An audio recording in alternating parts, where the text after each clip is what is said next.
es el que prohíbe que la prensa se exprese. Entonces yo creo que cuando la prensa no puede decir nada, ¿quién te va a informar a ti? Porque entonces los periodistas van a tener que pedir permiso para ver si pueden decir algo, para que no sean sujetos a un sometimiento a la justicia. Porque entonces lo que está dando es el contraste de que él no está seguro de lo que hace. Porque cuando tú te pones a estar haciendo un trabajo y entonces tú, después que lo haces, hay que volverlo a hacer o hay que rechazarlo, es porque tu trabajo no anda bien. Y tú eres una persona que vive una vida haciendo cosas inesperadas y cosas que al pueblo dominicano no le interesan, ni tampoco le vas a agradar.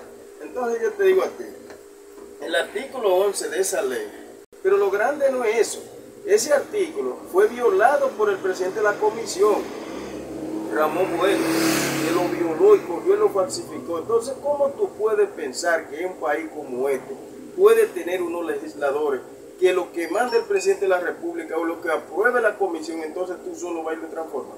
Entonces yo creo que es un país que anda como un barco a la deriva, y yo creo que el país tiene que pensar de otra forma para elegir de nuevo al PRM en el poder, porque te han demostrado que la capacidad y la tolerancia no a ellos, y la intolerancia a ellos como que no le llega por la cabeza, porque el hombre que no es tolerante. Vamos a poner el tema de la nueva ley de lo que fue el Servicio de Inteligencia Militar, que luego se convirtió en el gobierno Balaguer en la Dirección Nacional de Investigaciones, hoy Dirección de Inteligencia Nacional. Ese tema, porque vamos a explorar tu opinión sobre ese tema. Muy buenas noches, pueblo dominicano, especialmente provincia de San Cristóbal, la Gloria del Sur, tercera capital del país, que así nosotros nos llamamos.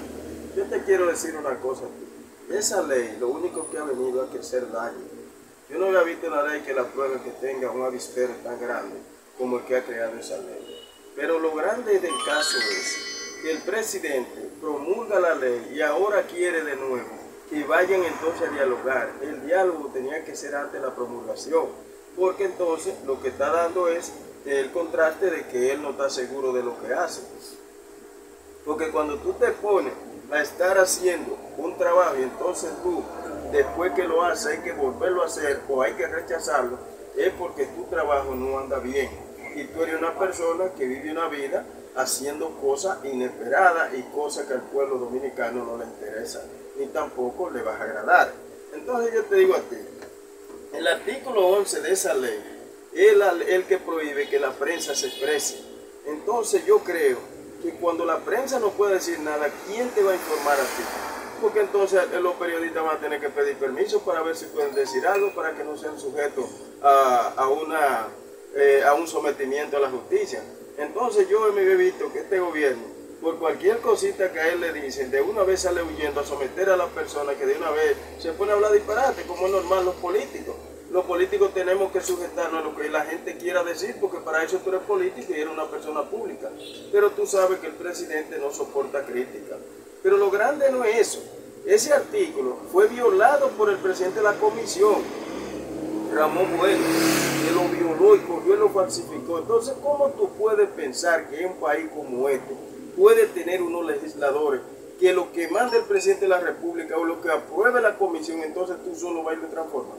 Entonces yo creo que este es un país que anda como un barco a la deriva, y yo creo que el país tiene que pensar de otra forma para elegir de nuevo al PRM en el poder, porque te han demostrado que la capacidad y la tolerancia no a ellos, y la intolerancia a ellos como que no le llega por la cabeza, porque el hombre que no es tolerante no es un hombre que puede dirigir a nadie, ni siquiera el destino de la nación, porque cuando tú diriges mucha gente, tú sabes que mucha gente tiene tu en contra. Si tú ganas con un 50%, hay un 50% que no es tuyo, tú tienes que escucharlo a los dos y saber conciliar en las dos partes y entender que tú no eres solo que esté en el país. Hay otro tema que es el agropecuario, pero hoy el senador Antonio Marte también habló de esa ley y dijo que lo que había era que modificar en una rueda de prensa, que yo como periodista estuve allá, y le hice una pregunta sobre el problema de Haití, Jeff Philippe, pero hay algo, porque vamos a hablar de la economía. ¿Cómo tú ves la economía en el área agropecuaria en la República Dominicana? Déjame decirte algo, me voy a ir al caso de los guandules, pues yo estoy cosechando guandules ahora mismo y me estoy fijando que los guandules no han producido, porque es que se echaron muchas flores y los guandules este año se han como que se han pamado. Entonces eso quiere decir que este año no va a haber guandules baratos, porque en el tiempo que yo veo ahora, ya los guandules aquí tenían. Poche, hay un tema que sonó, iba a quedar en la gaveta, pero abrimos la gaveta como siempre. Un político a tiempo que tú eres y además en San Cristóbal, un candidato a senador en X tiempo y circunstancias. De eso te voy a hablar. Quiero hacerte una pregunta. Veo algo raro en la política. Un Senado y una Cámara de Diputados con muchos muchachos. No hay como un peso específico en la candidatura de ganar esos muchachos. ¿Qué será del país en ese Senado y en esa Cámara de Diputados? Bueno, yo te voy a decir una cosa. Yo eso lo vengo hablando hace mucho. Ese sería el Congreso de más problemas que va a tener el país, porque tiene demasiados muchachos sin experiencia, muchachos que son los padres que le están dando chelitos para que aspiren. Tú te fijas que no se ha movido un chele en esta campaña, porque esos muchachos, si el papá no le da 2 pesos, ellos no pueden hacer nada. Si fuera el papá que estuviera aspirando, tú podías estar seguro que iban a correr los cuartos en esta campaña, la gente haciendo afiches, haciendo bajantes, haciendo tarjetas, pero ellos no pueden porque es su papá que le da los chelitos. Entonces, ¿qué va a pasar? Se van a corromper en el Senado, en el Congreso se van a corromper, la mayoría se van a corromper. ¿Por qué? La inexperiencia. Cuando encuentren tigres ahí que ya conocen del Senado, le van a meter cartas por debajo de la mesa y ellos lo van a tener que hacer por la inexperiencia, no van a saber cómo contestar, porque ha pasado un caso muy grave aquí, en este gobierno. Yo te voy a decir una cosa a ti.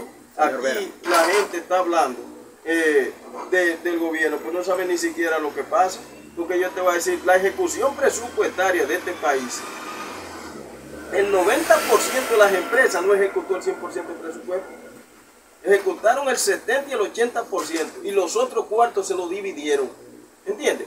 Eso ha pasado en muchas instituciones, que después que ellos no ejecutan el presupuesto de la nación, lo que hacen es que se ponen de una vez a repartirse entre los funcionarios, repartirse el dinero. Entonces, cuando un país cae en una cosa así, ya tú sabes que la inexperiencia y el deseo de cogerse los cuartos, porque siendo yo jefe de presupuesto o gerente financiero en una empresa, conmigo no pasa eso. ¿Sabes por qué? Porque yo sé cómo manejarlo. Ahora tú sabes qué sucede. Hay cuentas o servicios que tú vas a dar mediante el presupuesto que tú no lo diste, pero ese dinero está ahí. Pero entonces, ¿qué sucede? Cuando pasa eso, que esa cuenta tiene dinero y esta no tiene, y tú tienes esta para ejecutar, tú le haces una solicitud al presupuesto nacional para que te dé una autorización para hacer un trasiego, una transferencia de una cuenta a otra y ejecutarlo. Ahí es que viene la situación de que tú tienes que aprender a manejarte en el Estado. Yo no soy un tipo estúpido en el Estado, pero este gobierno está lleno de gente analfabeto en el Estado. Tú sabes que el PRD siempre ha sido analfabeto en el gobierno, tú lo sabes. No, pero no estamos en el PRD, estamos en el PRM. Es la misma cosa. Ellos no se saben manejar. Porque Hipólito es pobre, lo único que hace está hablando tonterías, porque es lo que hace con la mano, lo desbarata con los pies. Luis no conoce nada de Estado, porque lo ha demostrado. Tú te fijas que la mayoría que han ido al gobierno están bajados por la corrupción. Y muchas veces no es que ellos cogen nada, es lo que te estoy diciendo, que tienen malos funcionarios, no tienen buen gerente financiero, no tienen un buen auditor, no tienen un buen contralor, no tienen un buen contador. Entonces ahí vienen a caer en la locura de que ellos no saben qué hacer con las cosas cuando bien pasa eso. Y yo te lo digo porque en los gobiernos del PLD hay instituciones que yo fui y visité el gerente financiero y tenía un dinero ahí que no sabían qué hacer, estando yo afuera. Y yo le dije, no, solicite el presupuesto que le transfiera esos fondos a esta cuenta. A ese falta muchas cosas por hacer por este lado, por ese servicio social. Y usted verá, en ese programa usted lo puede ejecutar ese presupuesto ahí y no le va a sobrar dinero. Eso fue lo que yo hice. Y eso se llama un tipo con capacidad en el Estado. Porque por eso yo me he preparado en mi área y también he ocupado áreas ajenas, he podido darle orientaciones. Es posible hasta el gobierno, muchas áreas que yo no soy agrónomo, pero soy un agricultor que tengo conocimiento y le puedo decir al gobierno y hay que creer en lo que yo digo. Ok, entonces para ti el área agropecuaria ha ido bajando, aunque nos están catalogando como uno de los países que mejor ha tenido funcionamiento económico después de la pandemia con el turismo. Bueno, déjame decirte algo. El turismo está bueno, pero tú, ¿cuántos millones de dólares ha cogido el gobierno? Son 38 mil millones de dólares que ha cogido prestado por el chip de economía que tú ves. ¿Cuánto creció la economía de aquí? Un 3%. Entonces se ve que no hay ningún desarrollo en la economía. Lo que pasa es que aquellos que están por allá son analfabetos y pobres, que no conocen nada, y como tú eres más grande que ellos, tú eres una potencia al lado de ellos. Porque hay una cosa, tú tienes que saber cómo es el origen de la riqueza tuya, porque este gobierno que tiene una riqueza con deuda. Tú no te fijas que aquí se está manejando muchos millones de dólares y muchos millones de pesos y la gente sigue en la misma miseria. Bueno, porque no es de la producción, eso es de deuda que tú estás haciendo y tan mal aplicado también, porque el gobierno no lo aplica. Esa falta de aplicación de los presupuestos es porque el gobierno le da cuarto a la gente sin saber en qué lo van a gastar. Y ellos mismos, los funcionarios, preparan un presupuesto a lo loco. Y el director del presupuesto tampoco a ellos les cuestiona por qué van a hacer con eso. Porque yo me acuerdo, cuando nosotros llegamos a INAVI en el año 2000, el presupuesto del 2001 era de 2.100 millones de pesos. Y yo le dije a ellos, ven acá, usted tiene un presupuesto que tiene 8 millones de pesos anual, 8 millones de pesos mensual. Entonces,